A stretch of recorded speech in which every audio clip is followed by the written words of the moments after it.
Dnes budeme hovoriť o inováciách v internej logistike. Naším hosťom je Martin Urban, konateľ spoločnosti Jungheinrich. Dobrý deň, vítajte. Dobrý deň, ďakujem za pozvanie. Som rád, že sa môžeme pobaviť o takej špecifickej branži, interná logistika. Budem sa tešiť, ak tu ju priblížime skutočne aj celkovo širšej verejnosti, túto tému. Na úvod, pán Urban, akú úlohu dnes interná logistika zohráva vo fungovaní tých moderných podnikov?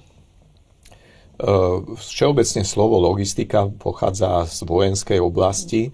V logistike ide o to dodať správny tovar v správny čas na správne miesto. No a interná logistika je časť logistiky. Bavíme sa o všetkých logistických operáciách, ktoré prebiehajú v rámci nejakého uzavretého priestoru. Nemusí to byť nevyhnutne pod strechou, ale v rámci nejakého logistického centra alebo výrobného závodu. Takže to je oblasť nášho podnikania. Naša spoločnosť dodáva produkty, riešenia a služby pre vnútropodnikovú alebo internú logistiku. Aby sme si to vedeli predstaviť, kto sú vaši zákazníci a možno aké očakávania, tie požiadavky majú najčastejšie? Naši zákazníci pochádzajú z troch takých hlavných skupín. V prvom rade sú to výrobné spoločnosti, potom sú to obchodné spoločnosti, obchodné reťazce a logistické spoločnosti.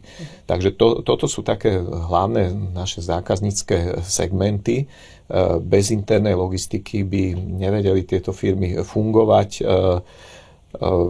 Doslova môžem povedať, že ani chlieb na náš stôl by sa nedostal bez fungovania internej logistiky.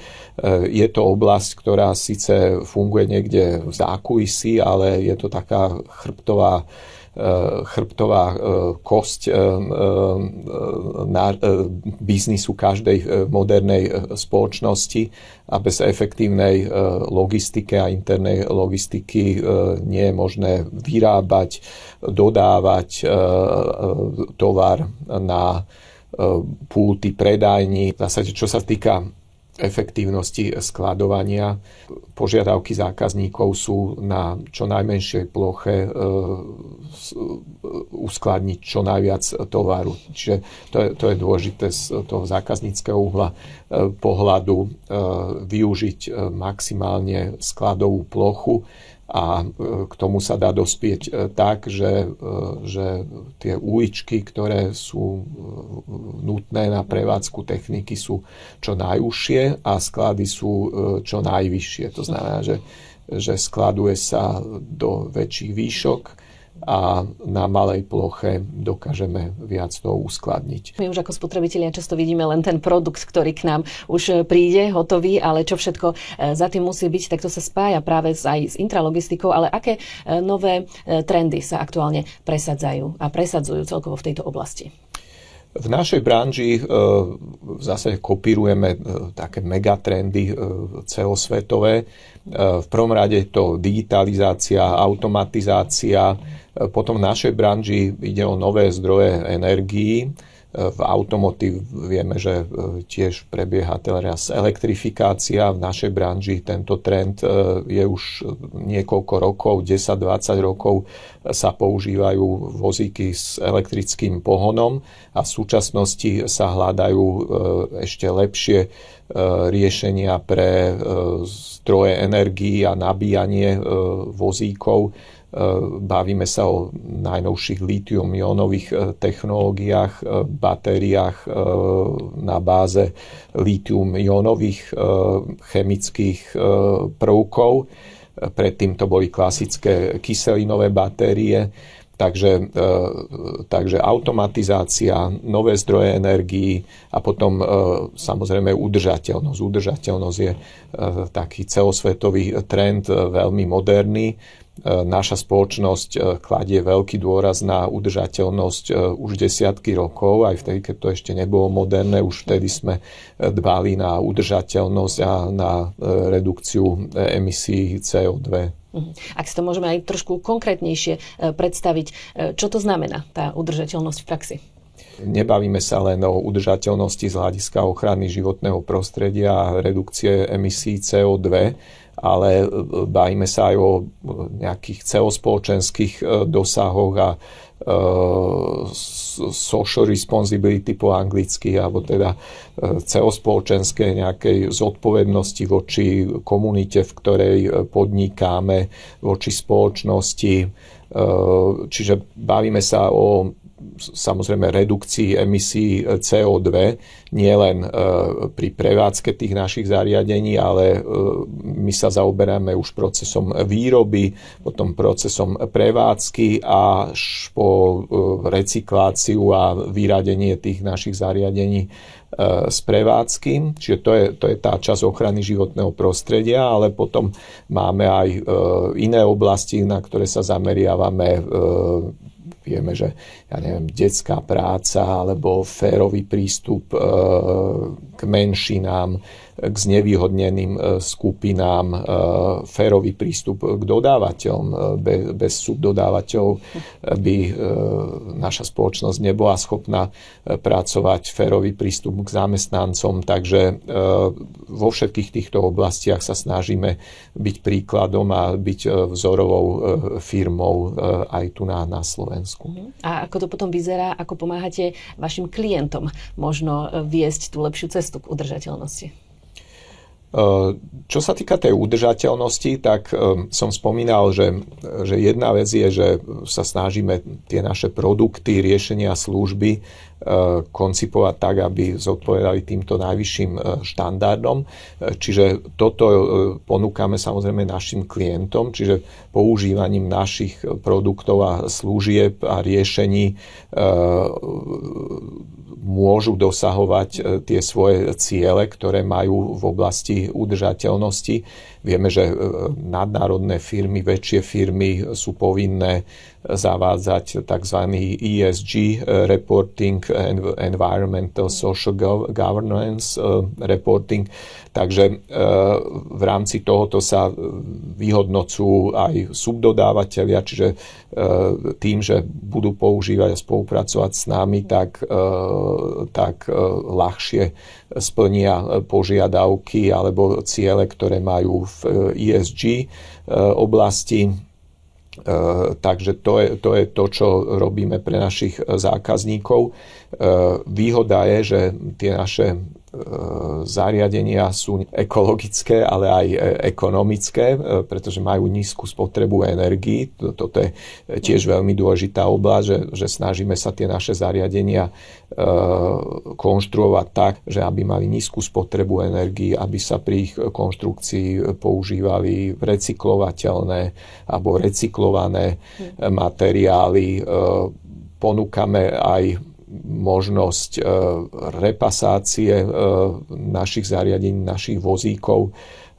Máme na to vytvorený proces, závod špeciálny, ktorý nerobí nič iné, len sa zaoberá repasáciou jazdených zariadení. A to je tiež jeden z príkladov, že ako teda naplňame tieto požiadavky ochrany životného prostredia. Ten vozík, to je zariadenie, ktoré váži často niekoľko tón. Pozostáva šasy toho vozíka hlavne z ocele, je tam protizávažie, z liatiny a tak ďalej. Takže sú to zariadenia, alebo teda časti zariadení, pri ktorých výrobe sa spotrebuje množstvo energie a tým, že tieto časti, ktoré sa nepoškodia počas prevádzky, využívame na novo a vozík zrepasujeme tým spôsobom, že tieto nepohyblivé časti použijeme a vymeníme časti, ktoré sú opotrebované, ložiska napríklad, pohyblivé časti, tak v konečnom dôsledku chránime životné prostredie. Čiže to je jedna časť, toto ponúkame našim zákazníkom. A potom samozrejme pri našej prevádzke naša spoločnosť zamestnáva 150 ľudí na Slovensku, z toho zhruba 2/3 pracuje v oblasti servisu. Servis robíme tým spôsobom, že navštevujeme našich zákazníkov.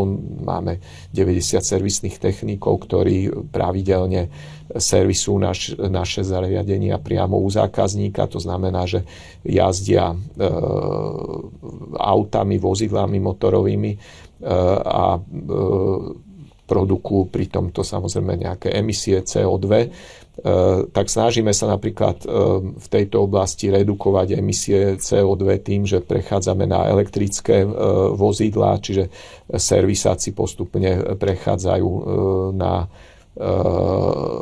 na elektrické motorové vozidlá, ktoré samozrejme sú ekologické a prispievajú k znižovaniu emisí CO2. Máme budovu, kde sa snažíme napríklad redukovať emisie CO2 tým, že sme vymenili, osvetlenie, že sme štandardné zdroje osvetlenia nahradili úspornými LED svietidlami.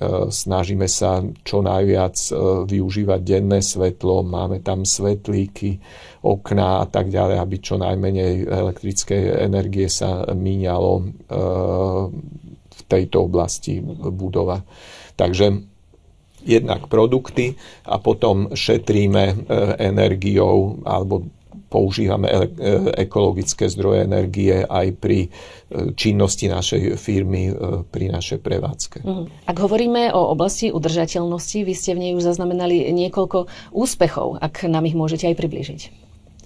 Naša spoločnosť sa snaží byť vzorovou v tejto oblasti a sme špička v oblasti udržateľnosti, o čom svedčí aj ocenenie, ktoré sme získali od spoločnosti EcoVadis. To je renomovaná spoločnosť, ktorá analyzuje výsledky mnohých spoločností, ktoré dosahujú v oblasti udržateľnosti.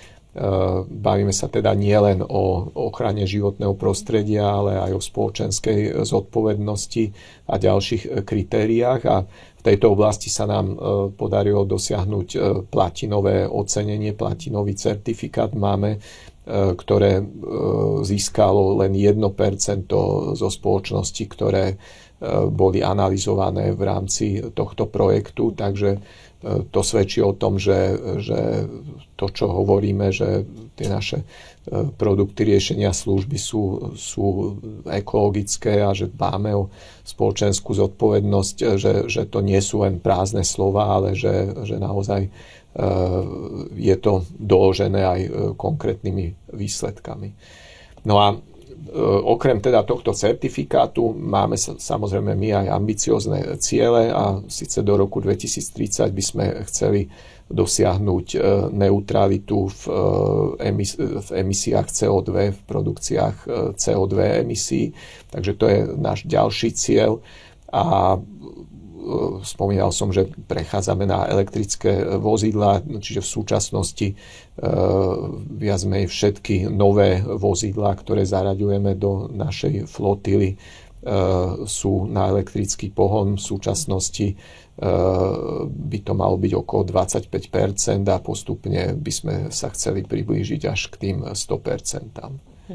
Čiže na všetkých tých úrovniach, aby sa to nakoniec odrazilo. Ale sú zákazníci možno pripravení aj zaplatiť, poviem na úvod, možno nejakú vyššiu cenu za zariadenia a služby, ktoré musia spĺňať nejaké tie prísnejšie štandardy, ktoré potom v konečnom dôsledku vedú k tej udržateľnosti, aj keď to nemusí byť hneď na úvod vidieť všetky tie výsledky, ale treba si na to chvíľku počkať.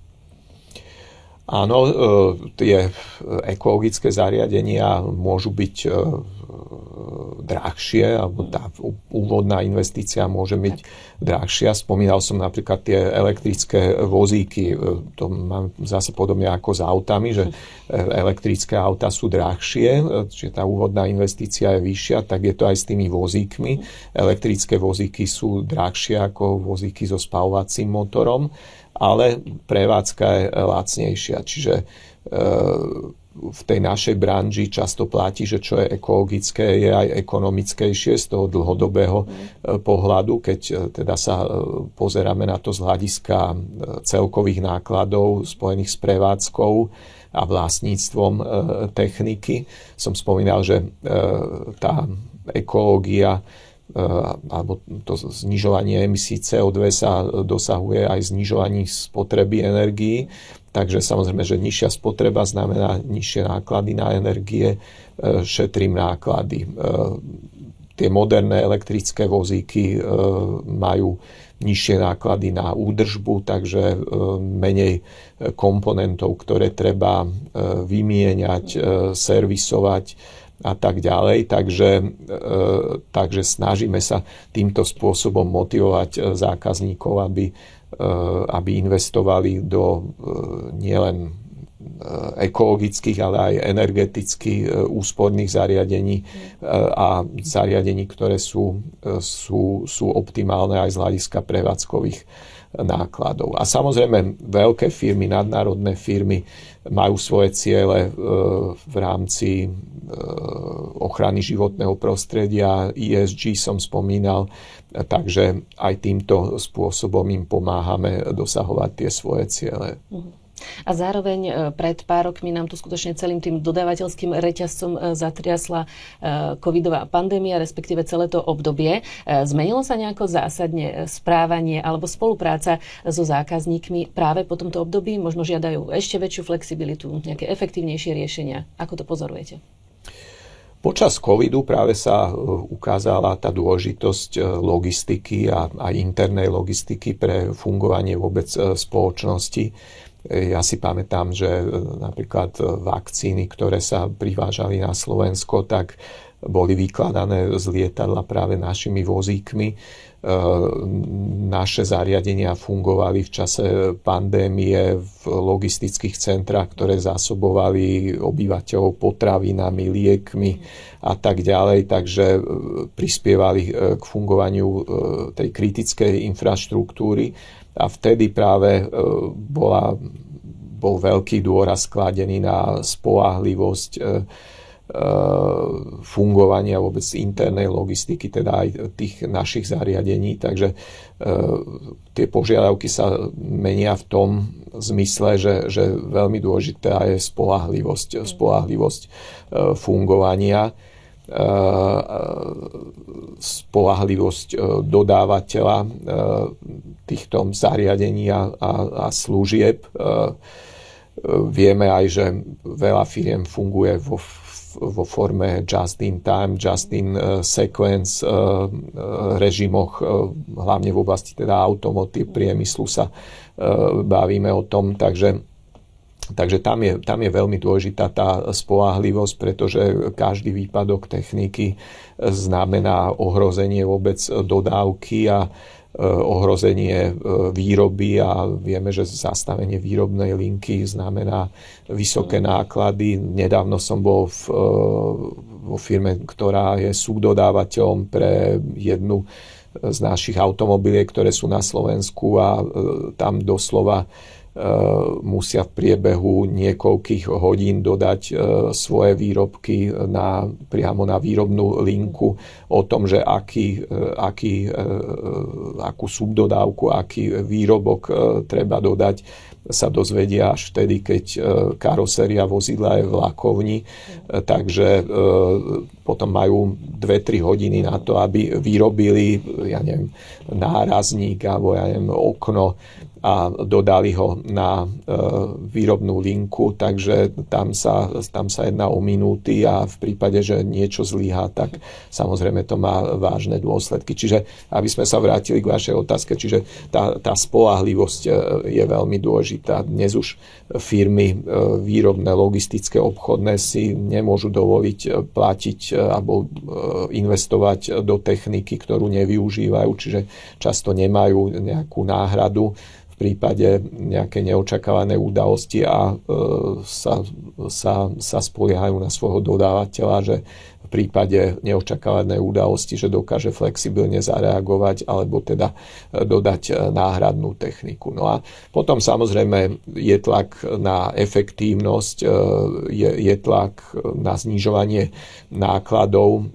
My sme prémiová spoločnosť, takže snažíme sa zákazníkom pomôcť pri znižovaní nákladov tým spôsobom, že vieme zanalyzovať logistické procesy, vieme poradiť, ako zmeniť, flotilu vysokozdvižnej a manipulačnej techniky tak, aby bolo potrebných možno menej zariadení, ale výkonnejších, iná štruktúra techniky a tým pádom firmy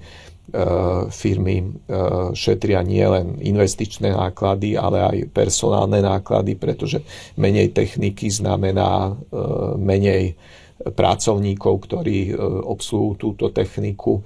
Takže je tlak samozrejme na efektívnosť, na znižovanie nákladov a odpoveď je investovať do výkonnejšej techniky, do techniky, ktorá dokáže za daný čas zvládnuť väčší výkon.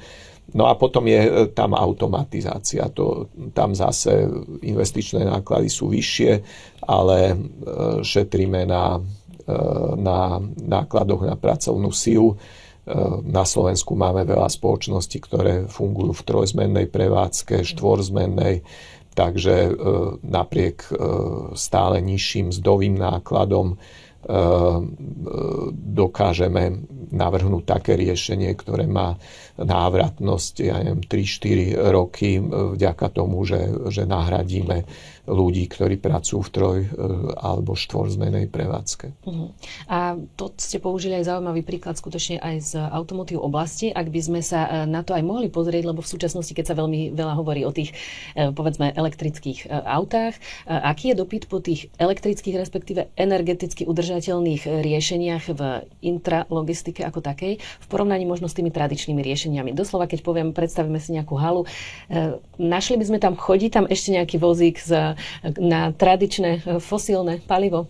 Tieto sa ešte používajú, ale už sú naozaj v menšine. Ja si pamätám, pred 20 rokmi zhruba 40%, 50% techniky tvorili vozíky s týmto pohonom. Teraz je to možno 5, maximálne 10%. Tieto sa používajú skôr v nejakých vonkajších prevádzkach, čiže nejaké stavebniny napríklad. Vo vnútri v zásade už ani by nemali sa používať vôbec vozíky s dieselovým motorom. Vozíky na plyn sa môžu používať, ale len v nejakej občasnej prevádzke vo vnútri. Takže presadzujú sa moderné riešenia, moderná technika, elektricky poháňaná, bezpečná, spoľahlivá. To sú moderné trendy. Áno, to zrejme teda budeme stále viac vidieť aj v tých ďalších rokoch do budúcnosti, ale ak by ste si vy mohli predstaviť alebo opísať nejaký taký ideálny sklad budúcnosti, možno ktoré tie hlavné 3 charakteristiky, možno aj okrem tých, ktoré ste spomenuli, by mal mať?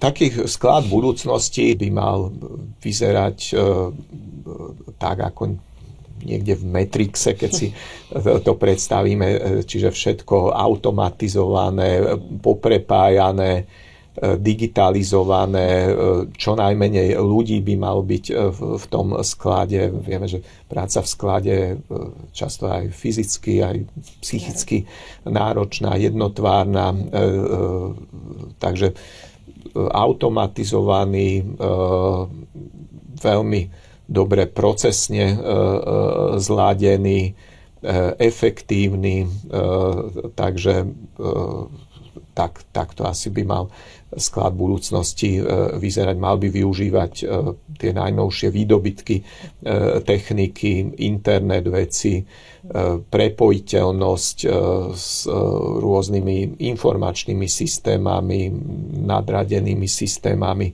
ktoré zabezpečujú plánovanie výroby, ERP systémami, takže to je budúcnosť namiesto manuálnych operácií, plne digitalizované procesy a logistické a výrobné operácie.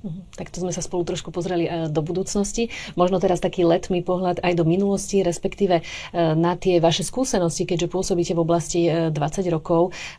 Boli nejaké zásadné prekvapenia v interlogistike, ktoré ste zaznamenali, ktoré možno aj vás samotného prekvapili, aj keď v tom pôsobíte skutočne dlhé roky?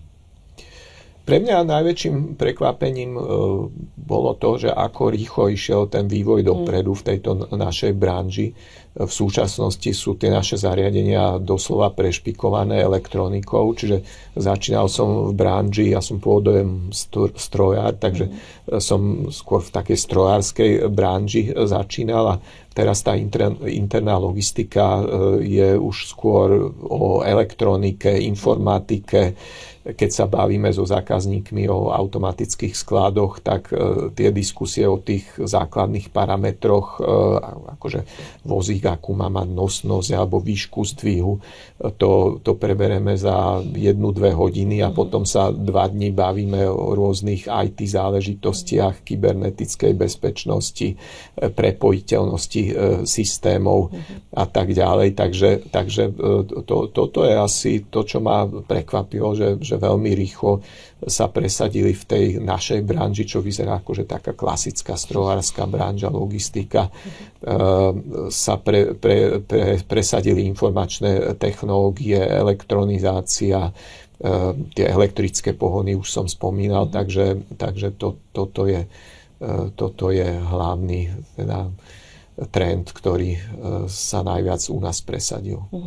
A keď toto všetko pozorujete a vidíte aj tú rýchlosť, ako sa to všetko mení, aby ste sa aj vy na to všetko prispôsobili, adaptovali, aké investície možno, alebo celkovo, aké máte plány do toho najbližšieho obdobia?